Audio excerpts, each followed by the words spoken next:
அன்பான தேவனுடைய பிள்ளைகளே, இன்றைய தினத்திலும் உங்களோடு கூட சங்கீதம் 34:1 இருந்து தேவனோடு சஞ்சரிப்போம் என்கிற அந்த நிகழ்ச்சியின் வாயிலாக கர்த்தருடைய வார்த்தையை பகிர்ந்து கொள்வதில் மிக்க மகிழ்ச்சி அடைகிறேன்.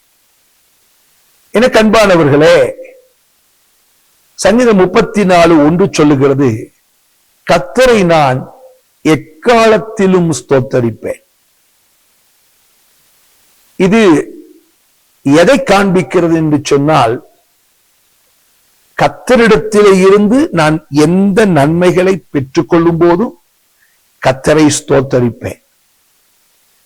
நான் ஆசீர்வாதங்களை என் வாழ்க்கையில சில வேளைகளில் இழக்க நேரிட்டாலும் நான் கர்த்தரை ஸ்தோத்தரிப்பேன். எக்காலத்திலும் நன்மையிலும் ஸ்தோத்தரிப்பேன், தீமையிலும் ஸ்தோத்தரிப்பேன், வாழ்விலும் ஸ்தோத்தரிப்பேன், என் தாழ்விலும் நான் கர்த்தரை ஸ்தோத்தரிப்பேன். தாவீது இதை அனுபவபூர்வமாக அவர் சொல்லுகிறார். அவர் வாழ்விலே கர்த்தரை துதித்தார், மென்மேலும் மேன்மை அடைந்தார். தாழ்விலே கர்த்தரை துதித்தார், தாழ்விலிருந்து கர்த்தர் அவரை தூக்கி எடுத்தார். அன்பு தேவ பிள்ளைகளே, உங்க வாழ்க்கையிலேயும் எல்லா நிலைமைகளிலும் கர்த்தரை துதிக்கணும், கர்த்தரை ஸ்தோத்தரிக்கணும். வேதத்தில சுமார் 7 மலடிகளை குறித்து சொல்லப்பட்டிருக்கிறது. ஆபிரகாமின் மனைவியாகிய சாராளிலிருந்து எலிசபெத் என்னும் சகரியாவின் மனைவி வரை மொத்தம் 7 பேர். இந்த 7 பேர்ல மலடியாகத்தான் அவர்கள் இருந்தார்கள். ஆனால் காலங்கள் சென்ற போது கர்த்தர் அவர்களிலே அற்புதங்களை செய்து 6 பேர் குழந்தைகளை பெற்றெடுத்தார்கள். சாராள் முதல் கொண்டு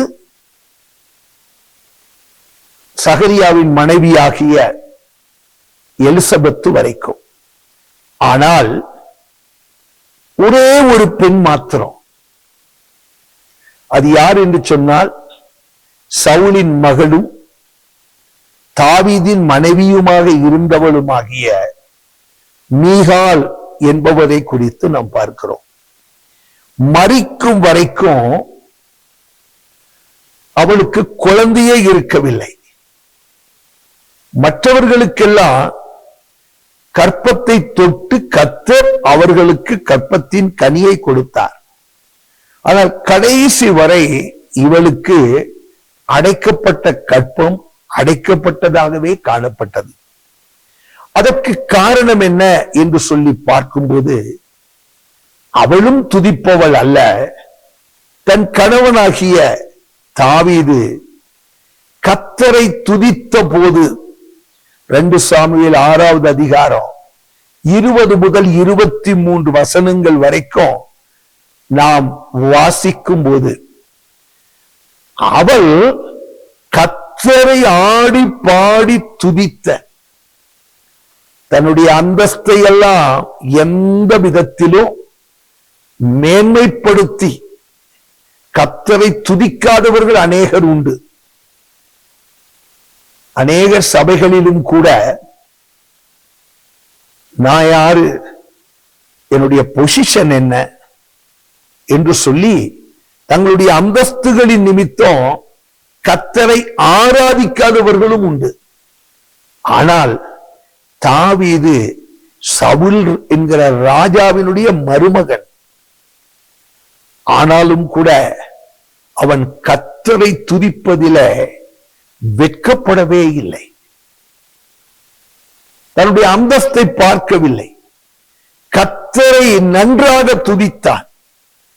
அந்த துதித்தலினுடைய ஆசீர்வாதத்தை அனுபவித்து அவன் சொல்லுகிறான், கர்த்தரை நான் எக்காலத்திலும் துதிப்பேன், என் மனைவி என்னை நிந்தித்தாலும் துதிப்பேன், எல்லாரும் என்னை புகழ்ந்தாலும் துதிப்பேன், இகழ்ந்தாலும் துதிப்பேன். அவன் கர்த்தரை துதிக்கிறான். ஆனால் துதித்த தாவீதை மீகாள் அற்பமாக பேசுகிறார். அவனை சிறுமைப்படுத்தி பேசுகிறார். அதனுடைய முடிவு தான் கடைசி வரைக்கும் அவளுக்கு குழந்தையே இல்லை. துதிக்காத நாவுகள் சபிக்கப்பட்ட நாவுகள், துதிக்காத நாவுகள் சபிக்கப்பட்ட நாவுகள். வேதத்துல பாருங்க, நல்ல செய்தியை கொண்டு வந்து சொல்றாங்க. சகரியா கர்த்தரை துதிக்கல, சந்தேகப்பட்டான். தன் குமாரனாகிய யோவான் ஸ்நானகனுக்கு பேர் வைக்கிற வரைக்கும் அவன் பேசவே இல்லை. துதிக்காத நாவு எல்லாமே சபிக்கப்பட்ட நாவு. நல்லா துதிங்க.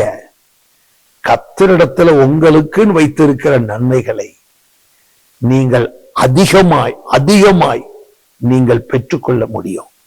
கர்த்தர் உங்களை ஆசீர்வதிப்பாராக. கிருபையுள்ள ஆண்டவரே, எங்கள் பரிசுத்த நல்ல பிதாவே, இந்த வார்த்தைகளை கேட்டிருக்கிற நாங்கள் துதிக்கிறவர்களை பரிகாசம் பண்ணுகிறவர்களாக அல்ல, அது எங்களுடைய வாழ்க்கையின் ஆசீர்வாதங்களுக்கு பெரிய ஒரு இடையூறு. நாங்கள் எப்பொழுதுமே துதிக்கிறவர்களாகவும் துதிக்கிறவர்களோடு துதிக்கிறவர்களாகவும் கர்த்தரை மகிமைப்படுத்துகிறவர்களாகவும் நாங்கள் காணப்பட எங்களுக்கு உதவி செய்யும். எந்த விதத்திலும் எங்களுடைய அந்தஸ்து, எங்கள் ஆஸ்திகள் ஒன்றும் நாங்கள் கர்த்தரை துதிப்பதற்கு தடையாக இருக்கவே கூடாது. நாங்கள் எந்த மேன்மையில் இருந்தாலும் தாவீதை போல அவன் ராஜாவுக்கு மருமகனான போதும் கூட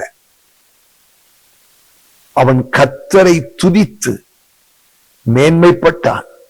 நாங்களும் அதே போல கர்த்தரை துதித்து மேன்மைப்பட்டு எக்காலத்திலும் கர்த்தரை துதிக்க எங்களுக்கு கிருபையை தார். இயேசுவின் நாமத்தில் பிதாவே, ஆமென். கர்த்தர் உங்களை ஆசீர்வதிப்பாராக. ஆமென்.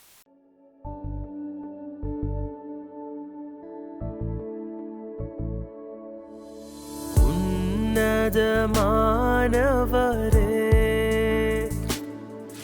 என் உறைவிடம் நீர்தானே.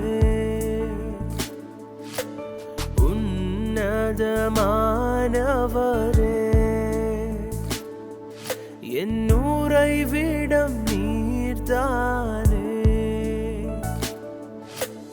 உயர்த்துகிறேன், வாழ்த்துகிறேன், வணங்குகிறேன், உம்மை போற்றுகிறேன். உயர்த்துகிறேன், வாழ்த்துகிறேன், வணங்குகிறேன்.